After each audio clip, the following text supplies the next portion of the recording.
all plant-based food is healthy, and that is not true. Yeah. You can have highly processed plant-based food, and it's just like eating something that's not plant-based, that's processed. You get those same toxins. Yeah. So just being mindful of that, like those mock meats. I thought about that. When you see the 10, 20 list of ingredients, I'm like, Yeah. I'm not really sure that's healthy. Yeah. I mean, anything in moderation is Yeah. okay, but like don't use that as your end all be all because Yeah. again, that is highly processed foods.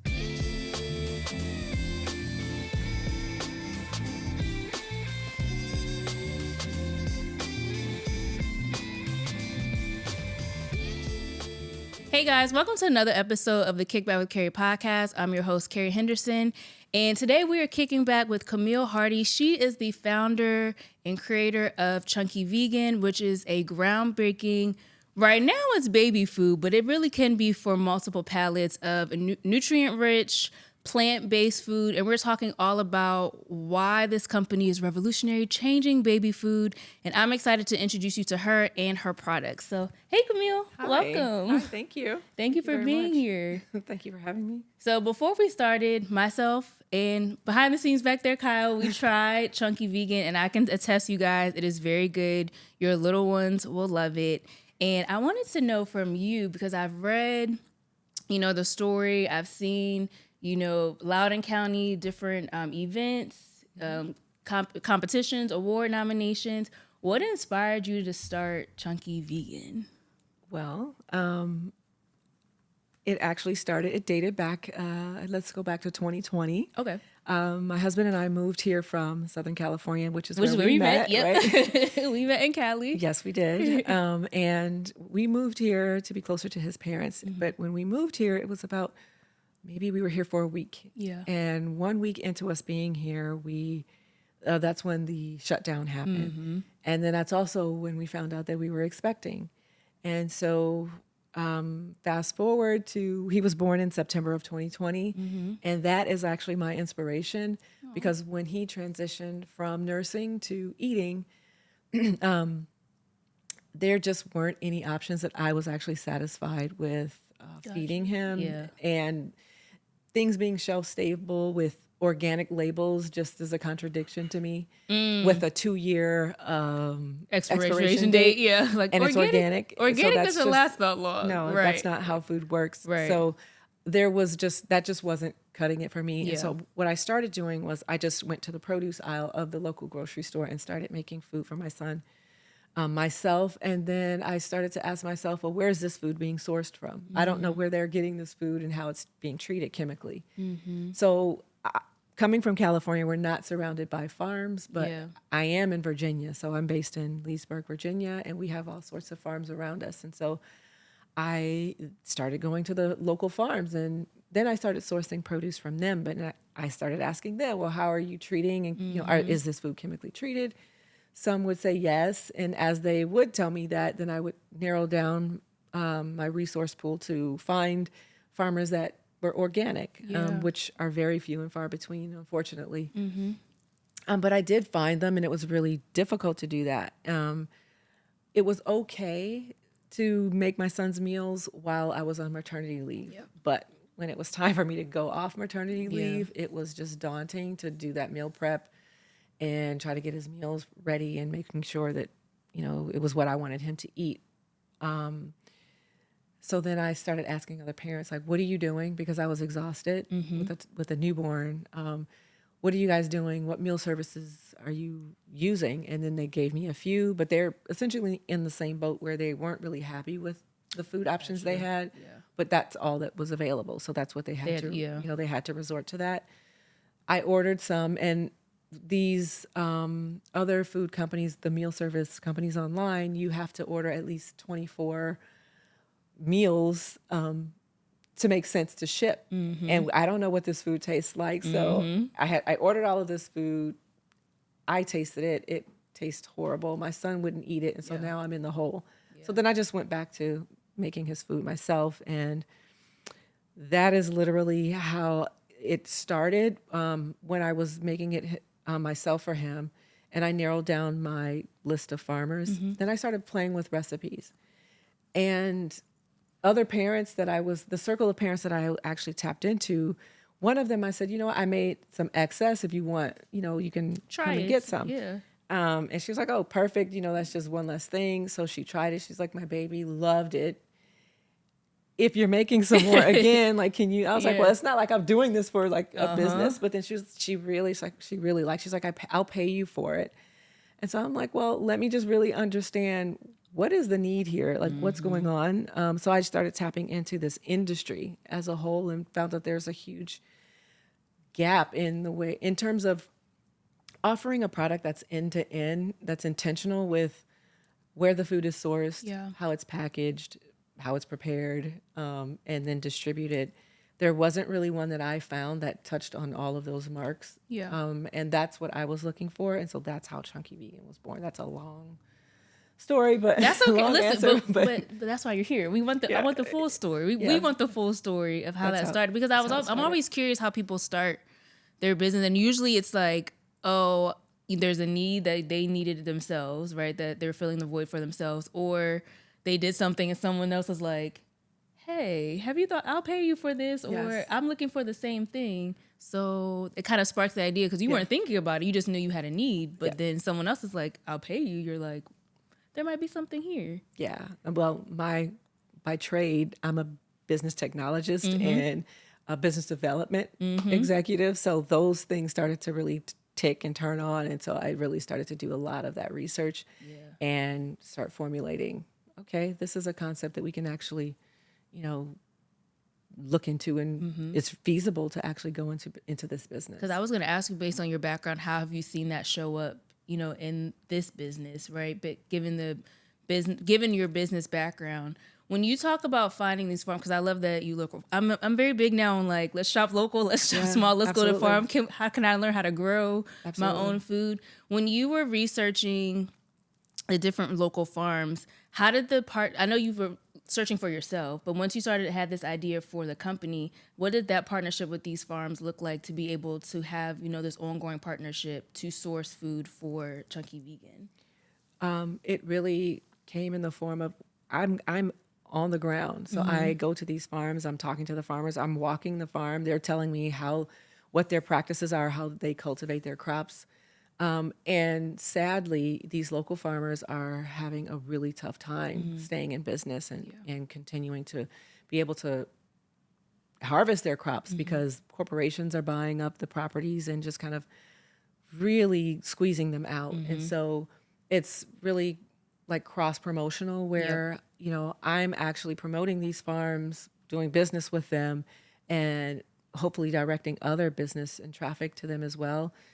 And it's what I love about it is their mission is to just really to stay on task and keep food simple the way that we used to have it. Right. And sadly, in America, it's from a corporate standpoint, that is not what corporations want. It's just a bottom line, and it's just mass producing and getting high volume. It's not about the quality of what you're cultivating. And so these farmers are focused on keeping their soil's nutrient rich, so they're not like over farming, over tilling, and where the soil is like depleted of nutrients. And that takes a little longer, right? So those practices take longer, but the result is in the actual outcome of the food, the harvest that you reap out of it. So your carrots actually are filled with the nutrients that you want them to, the beta carotene is still there, and your apples still have the nutrients that it's supposed to have versus, if you tap into some of these, this conversation could go on. So there's just so many layers to this. So let's say if you go to a market, so this is where the educational part comes in, and you see PLU codes, which is those little codes on the stickers of your produce. If it starts with a 3, that means it's genetically modified. If it's a 4, that means it's highly chemically treated. If it's a 4, that means you've got chemicals. And if it's a 9, that means it's organic. I did know that one because I started buying more organic when I go to the grocery store, but correct. I know local is better. Yeah, and if you're buying those produce and it's cheaper with the 3 codes, you're probably getting little to no nutrient out of that because it's so mass produced. And then B, you've got so many chemicals that you can't really wash that off. And so it's Like absorbed absorbed in and the food, leached yeah. into the food. So you are eating and consuming those chemicals. And that's where all of these other issues internally in our bodies come from. So if I go to farmers markets this spring and summer, I need to be asking questions of local farmers about how, if Yeah. because we assume farmers markets are healthier, right? But that's not necessarily true based it's on what not. you're saying. Like they could still be using a bunch of chemicals, even at a local farms, and they're just selling them at a farmer's market. So- Correct.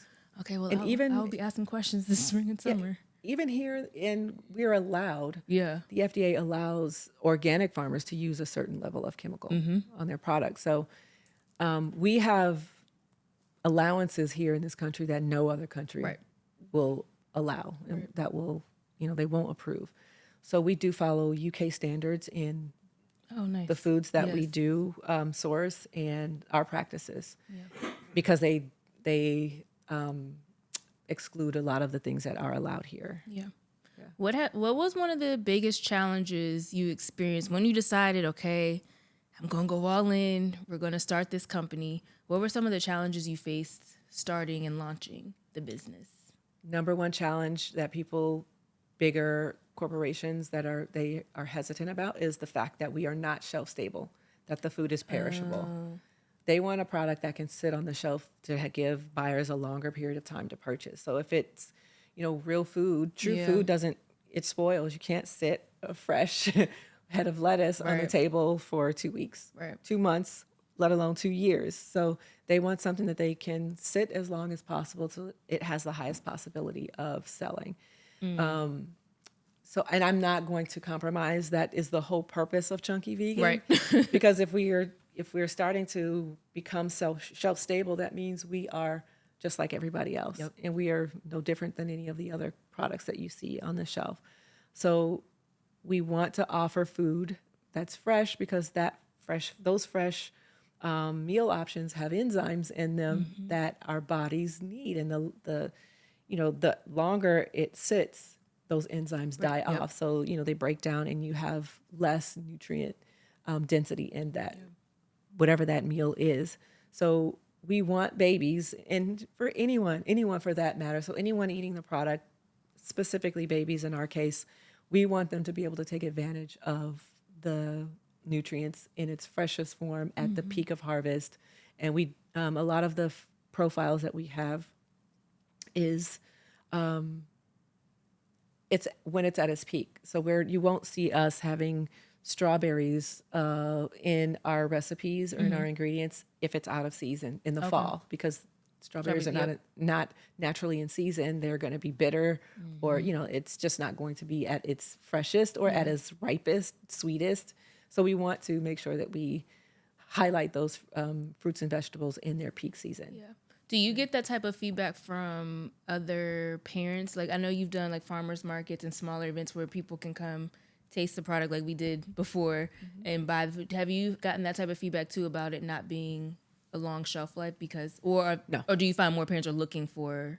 Parents appreciate that. Okay. Yeah, they don't, because you can actually freeze it. So it freezes for 6 months, good. but if it's unthawed, Yeah. we would say eat it within 4 days. Okay. You can get the maximum benefit Yeah. between that time. Gotcha. Well, that's good. Where right now, I know you're in Leesburg. Where is the product available for people to purchase right now? So we're I live in Leesburg, but the kitchen that we prepare food is in Chantilly, Virginia. Yeah. And we have a delivery service in Fairfax and Loudoun counties, and we're in the process of branching out our reach to get in the DC, Maryland area, New Jersey, Pennsylvania, and even New York. Nice. We're working with a co-packer right now who can mass produce the recipes from the same food source, but they can prepare them at larger volume, in larger volume, so that we can, and they have distribution centers in Maryland and DC, so that then we can distribute and deliver in those areas as well. And I love that. We are claiming all of that in 2025. Yes, we are. We are claiming that in 2025. Yes, we are. What is one thing, I guess, you've had the challenge, of course, is about the shelf life, if you're trying to work with corporations, but what is one or two things that have surprised you the most on this journey of launching a business? that has shocked you or surprised you? How hard it is to get a quality product to market. Okay. Most people want corners cut, Yeah. and they want, bottom line is supersedes everything. And then two, we are getting there's a lot of interest from the elderly community, and I'm surprised, like when we do our trade shows Yep. and we offer samples, we have a lot of elderly that really want the product, or executives within like the senior retirement living communities that want to bring on Chunky Vegan to have that as a food option in those retirement facilities. So that wasn't intended, Right. but I'm happy about that. And it makes sense because when I was testing out the flavors on my son, my husband's grandmother, she had Alzheimer's. And so we also gave some of that to her. And so she ate the same thing and she liked it. So. Yeah. I love that you discovered a new unintentional target. Yeah. It gives you a greater opportunity to expand the business and tap into another need that you didn't know was there, right? Absolutely. Like when you're doing something in purpose, you kind of just, the purpose and the needs will show up organically. What has been some of the ways you found that have been the most helpful in marketing Chunky Vegan, right? So I've seen you on Facebook. I saw some of the footage when you were at your local farms. I was like, oh, I love this, you local farms, showing us the different foods and the products. But what have you found to be the most helpful or best ways to get Chunky Vegan out into the masses so far?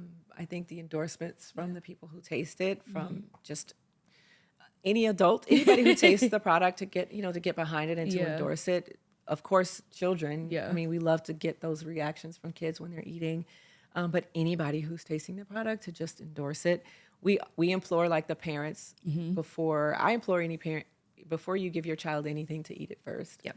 But we definitely want you to try our product first before giving it to your kid, because and give us feedback on it, because we're constantly working to refine the recipes. Because we want that love to come through in each of the products that we're offering. So we want our babies to be able to taste that and enjoy what they're eating. And if I knew someone with infants or babies, I'd be like, you guys, and because I'm also very much like, yes, organic, natural, I would be pushing that if I knew someone who had a big. But I'm here, this platform, that's what it's for. Yeah. If you guys know someone, or if you are a parent with infants, babies, older adults that may need an alternative to their food, this is the brand you want to check out. We did I mentioned before, we did a whole taste test before, so I can attest it tastes really, really good. What are some of the myths you've found when it comes to plant-based food or organic food? Because I'm sure there's some that have come up when you're in this space and you're doing your research and you're having conversations, at these trade shows and things like that. Are there any myths that people have that you've had to like debunk when it comes to plant-based food? All plant-based food is healthy, and that is not true. Yeah. You can have highly processed plant-based food, and it's just like eating something that's not plant-based, that's processed. You get those same toxins. Yeah. So just being mindful of that, like those mock meats. Yeah. I thought about that. When you see the 10, 20 lists of ingredients, I'm like, I'm not really sure that's healthy. Yeah. I mean, anything in moderation is okay, but like don't use that as your end all be all, because again, that is highly processed foods. That's like one of the major things. And there are a lot of, when I go to the trade shows, I was the only vendor offering fresh food. Oddly. Everyone has these bioengineered ingredients to mock meat, to mock cheese. And I think God has done a great job. He's done a great job at providing the foods that we need. Exactly. And so we're not really in the business of trying to create something that looks or feels like something that's real. Yeah. We're just tapping into the real natural product. Yeah. And we're experimenting with, bringing those flavors together. We're not really trying to create different, we're not trying to mock anything. Right. Right. Just in a shorter answer. But those are certain things that I want people to kind of be more aware of, just in making sure that you're checking, your produce. And yeah, all produce, it's not the same, nor is it healthy for you. So being mindful of that, if we can get to a point of simplifying what we eat and what we ingest, I think we would all be in a better place, especially for children, because at this point now they are exposed right out of the gate with lots of chemicals and dyes where, well, maybe me, I don't know about you. Yes. When I was, we didn't have that. We didn't have all that in the 90s either. Like I saw someone post, they were like, it was 2 images of Gatorade, right? And it was like Gatorade from like 1990s would be like 3 ingredients, and they're like Gatorade now it's like 20 ingredients. We're like, they are not the same. So when you say, oh, you can just drink, like, no, what we had back then and what they have now is completely different. It may not have been good then either, but the amount of chemicals that were in products was not as many as we are experiencing right now. Yeah, even a French fry. Well, a French fry was a potato, oil, and salt. That's it. Now French fries have 14 ingredients. Ridiculous. I won't name the person. I don't know if you know, but there's a company, very popular one, that's closed on Sundays that have 14. There, if you go online, I think fries have 14 ingredients. I think there's another one that has golden arches that has at least 11. That I saw. And I was reason. like, and their fries are so good, because my dad and I used to go get milkshake and French fries as a snack on, when you're out running errands all day. And I was like, when you know better. But sometimes, it's just, but it's just, I don't know. I don't understand this and why this is happening here. Yeah. But yeah, this is, and so children now, they don't have, like my son wouldn't have a choice but to eat a fry with 14 ingredients, because that's when he was born, that's just what it is. Yeah. And so his body, by the time maybe he's 10, if that's what he grew up on, you're going to start seeing the signs of what that's doing to their bodies. So this is why we have to just be mindful of how much, again, not saying to cut it all out, but just monitor like how much of that. Not every day. Not every day, not even every week. No. Really. Once in a blue moon if you have to, but And I think that's why, I've always been the type to eat more at home anyway and cook more, but I'm very conscious now too. Like when I go to the store, I'm like, it's gonna cost me more, but if I can get as close to organic plant until I can get to somebody's farm, or one of my friends, she grows a garden. I'm like, I need you to grow your fruits and vegetables, please, so I can come over and have farm to table. Until then, I try to do the same thing. I'm like, okay, it's gonna cost me a little extra, but which to me, I don't think, and I guess that's part of corporations too. 'Cause I'm like, organic should not be more expensive. No. The stuff that literally comes out of the ground should not be more expensive. Like going back to simplicity should not cost us more, but I guess that's part of the game. Yeah, well, you'll save more money in the long medication, because you'll be healthier. Yes, Don't spend that on medication. That is true. Let's get into some of these products that you brought today. We have 5 different flavors. So if you want to walk us through each one. Okay, so we'll start with the purees. So this one is our creamy Okinawa sweet potato. So one thing also about our brand is that we look for and research ingredients that are not commonly produced. They're not mass produced, which means they don't have the exposure to a lot of the chemical treatments so that they can churn them out and supply them. Yeah. So the Okinawa purple sweet potato of the sweet potato varieties is the healthiest, is the most nutrient rich, high in antioxidants. So this one is one of our crowd favorites. Yep. The kids love this one. And because this you don't have to manipulate this at all. Like just the sweet potato as it comes does most of the work, and we just add some, a little coconut milk, reverse osmosis water, just to kind of get the consistency the way we want, and some other good flavors in there. But this one is one of our top sellers. And we also have another puree. That was a puree. And this is a sweet potato and butternut squash. And it's just what it is. Yep. Sweet potato and butternut squash. But we also balance some other stuff in there so that babies at this stage need lots of carbohydrates. Okay. So they're burning sugars, a lot during this stage of their eating life. And so we want to make sure that we have high carbs meal options for them. But we also put some things in here for calcium and just to keep their blood sugars level and not have a blood sugar spike. So things that give babies blood sugar spikes are rice, cereals, and anything having to do with oatmeal. So that spikes the blood sugar. Oatmeal, oat milk, anything having to do with oats will spike your blood sugar. And especially if you eat that stuff in the morning, it drives that up, and then their energy levels will be kind of through And the then you roof. crash. Yeah. And So, and you don't want to train their bodies to have those spikes, because then that could lead to like a type 2 diabetes down the line in their, in life, if they're used to those types of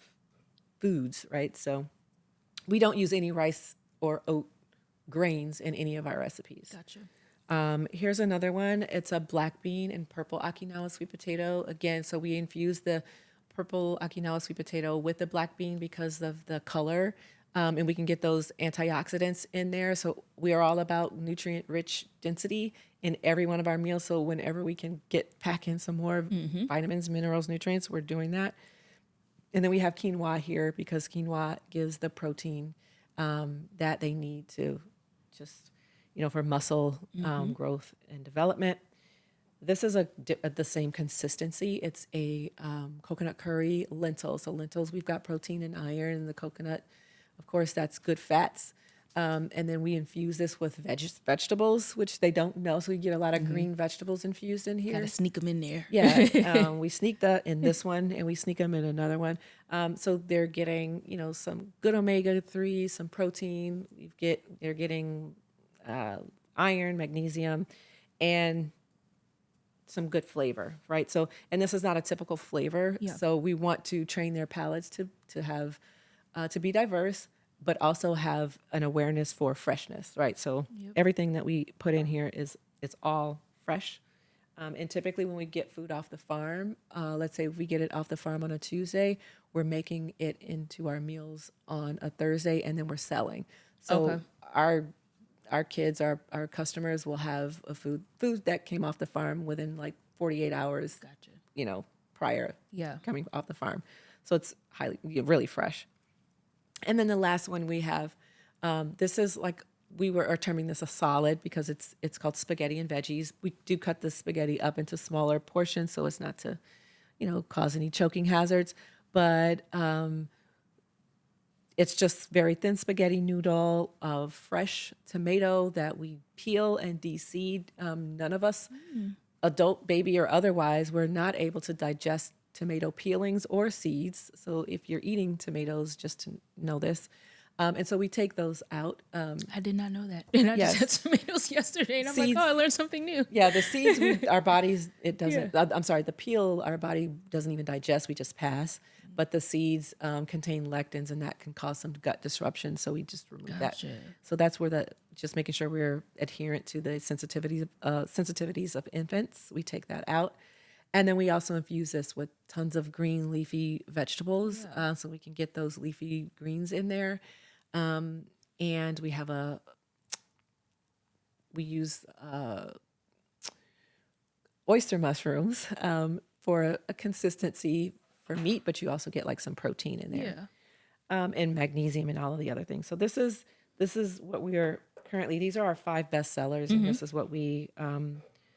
When we did focus groups before launching, these are the 5 that typically would always come out on top, and that we sell out on. I love that. We also have some seasonal flavors. Like we have a strawberry millet. So a millet is a grain that we use and substitute for the rice. But strawberries aren't really jumping off right now. They're not as sweet as they need to be. So we haven't brought that flavor, that seasonal flavor on just yet. But I would say in the next couple of weeks, we'll have that also in rotation. And so now that we're moving into spring, summer, so where will we be finding Chunky Vegan now that the weather's warm, more trade shows? Where can we find you this spring and summer season? So we're always online. We have an e-commerce store online. You can find us at chunkyvegan.net. We are at farmers markets. We are at different trade shows. The farmers market that we are currently it's in the Loudoun County area. If I am able to find some markets out here, I'll send you a list. yeah, we I can go to at definitely, least 4. yeah, we can around definitely here. do some pop-ups, Yeah. and we will always have on our Instagram accounts, we are advertising where we will pop up, but we love coming into new spaces. We've done DC several times for other events. So yeah, we would love to come out here and get into this demographic Yeah. and start getting some exposure. Yeah, there's at least 4 in this immediate area that I know of, and I think they're downtown Silver Spring as well. So yeah, I'll send you a list of like 4 or 5. Absolutely. 4 or 5. Yeah. What have you learned about yourself over these last 5 years of this journey of creating, growing this business? What have you learned about Camille? That I had like some farm life tendency in me. Like I'm a total city girl. I was born in New York, raised in, in Los Angeles, Southern California. Yeah. No clue that I would be like, this is where my life would take me. And I'm on farms and I'm just like, the boots up to here, and, I'm dirt bugs. Like, no, you would not ever, I would have never thought that I would be in this place, but I love it here. And this is like such a passion. Yeah. And although my son now is 4, I still have the same enthusiasm when I'm finding these new flavors as if I'm cooking. Like every time I cultivate a new recipe, or every time I'm cultivating these recipes, is as if I'm creating it for my own child. Like these are my babies. And I take it very serious that their parents entrust me with the health and wellness of their kids. And so I am taking every measure to make sure that, we are bringing a premium high grade product to them that their baby can benefit from. We're possibly entertaining, selling in stores. We are certified now to do that.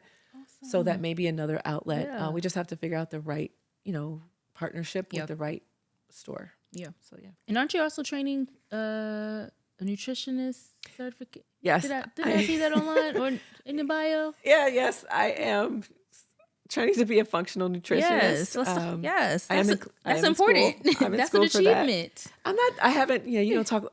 I was always told you don't talk about stuff until you, I mean, it relates to this though. Well, yeah, it's a work in progress. It's a work in progress. I'm in school for that now. Yes. It relates to this. So that's why I brought it up. And I was like, it was in the bio. Yeah. So, Yes, I am studying to be a functional nutritionist. I love that. So where do you see this company in the next, we'll say 3 years? Where would you like to see Chunky Vegan? I'd love to see this just distributed nationally by then. Definitely by then. I feel like any child or parent who wants a healthy food option for their child should be able to get it. And I also want this to be a part of a WIC program or a free government service, because my measure of success is being able to have this available to any parent that appreciates the investment in your health, that wants to give that to their child. Whatever your economic disposition is, you should be able to do that. And I know that I would be able to reach more people like us. Yep. And so I really feel like that is my measure of success. This is a premium brand now because I have to launch this product and get it underway to finance it. But ultimately, that's where I want to be. I love that. Yeah. That's the ultimate mission. I love that. That's my goal. That's the goal. Yeah. It's going to happen. It's going to happen. You're on the right track. It's going to happen. Yeah. I believe it. I receive it. So before we wrap up, we just have a few fun rapid fire questions. All right. Since you are, you're making recipes, you're experimenting, what is your favorite plant-based meal to make for yourself or your family? Lasagna. Yeah. Oh. It's a really good lasagna. I'm going to have to get a recipe from you. Yeah. It's really good. It's actually do you remember Real Food Daily in California? Mm-mm. It's their recipe. Oh, okay. It's pretty good. I'm have to ping you for that one, because during COVID I was very much like, since we're at home and we have nothing else to do, let me find a recipe. I think like for the first 3 months I didn't buy food out at all. Like my friend was like, you really cooked for 3 months? I was like, I have nothing else to do. Right. So I'm on Pinterest like pinning all these different recipes, trying different stuff, or you'll do all right, I have this left in the refrigerator, what can I make out of this, or and just Google and come up with stuff. So I love discovering and trying, making stuff from scratch. Like I love trying all that type of stuff. Yeah. So for sure. What was your first job? I worked for my dad. Oh, really? Yeah. When I was 16. So yeah, I've been working since I was 16 years old. and he was president over U-Haul, like the U-Haul corporations for Southern California. And I worked for him in high school. So it was like a work study program. And that was my first job. I've been working since 16 too. It feels long. It is long. It's long for me. Yeah. Like I'm ready to retire. Yes. What is either your favorite hobby or one thing you do to stay grounded when you're juggling so much, right? Because you have this business, you're a wife, you're a mom. What is one favorite hobby or something you do to stay grounded in the midst of all the things you have going on? I love all things spa, all things like relaxation, rejuvenation. But what also plays a major role is just my spiritual, grounding. Yes.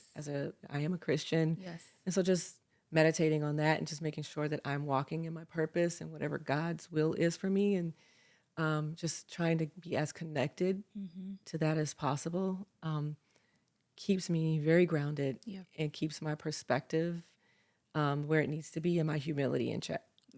Yeah. Have you been to Salamander? I went there for my birthday. The spa is amazing. That's a good. In Middleburg? Yes. Yeah, I had to. I was like, I got to treat myself for at least, I think I did, 2 days. I was like, at least 2 days, just go, relax, try out the spa, because I heard it was really good, and I enjoyed it so much. Yes, just that self-care. Yeah, it's very important. It is. Well, thank you for joining me today. Thank you for having me. Of course. I just want to say, I'm just so proud of you. Well, thank I you. just am really proud of you and what you're doing, and just this platform that you have Thank and that you. you're creating, and just your selflessness to share your platform with people like me. Yeah. Listen, if anybody who knows me, I'm very big of shopping small, shopping black, spreading the word about brands, businesses that I know, people I know personally that I know are doing amazing things, have amazing products, are very purpose driven. So if there's anything I can do to help, and if that means 1, 2, 3, 5 people come across this video and this recording, this podcast episode, and they've learned something new, because I learned some new things today, right? They found a new product for themselves or their family, then the job here has been done. So that's my goal with each of these episodes. So I appreciate that. I appreciate you being here. Let everybody know again where they can find Chunky Vegan and get some products for themselves, their families, and friends. Absolutely. We are online, www.chunkyvegan.net. Instagram is at chunkyvegan_babyfood, and Facebook is Chunky Vegan. Awesome. Make sure you guys check out Chunky Vegan. Thank you for tuning into this episode. Let me know in the comments if you learned something new today, because I know I did. Let me know if you learned something new, your thoughts on this episode. Please share, and I will catch you guys next time. I hope you enjoyed this episode of the Kickback with Keri podcast. Make sure to subscribe to the YouTube channel. The Kickback with Keri is available wherever you get your podcasts.